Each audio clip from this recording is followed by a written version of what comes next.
Селям алейкум, урметли серджилер! В теплый весенний день большинство времени хочется проводить на улице. Сыджах бар күнлерні эксерьетумыз чохусы сокакларда кечермек истей. Поэтому совсем не хочется в быстрый, шумный, суетливый день тратить время на кафе. В таких случаях спасает перекус на ходу.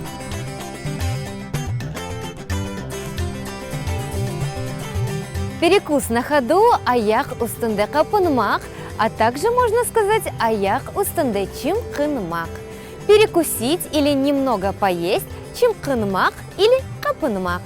Для того, чтобы перекусить, нужно сходить в булочную. Қапынмақ и чун отмек тюкянына кетмек керек.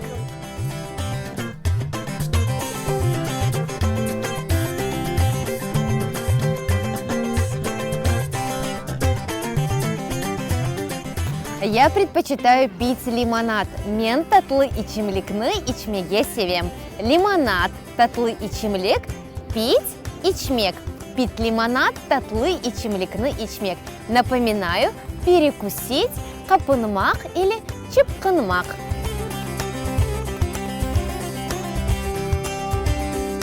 Урметли серджилер, кушлар да капынмақ истедилер. Птички тоже захотели перекусить.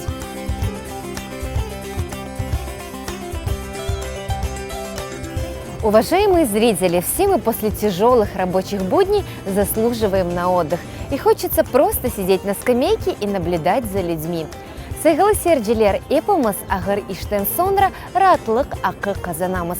Ветек скемледе отырып, адамларны көзетмеге истейміз. Бунунен мен сізлернен сағлықлашам. Келечек елларға қадар көрішкенде!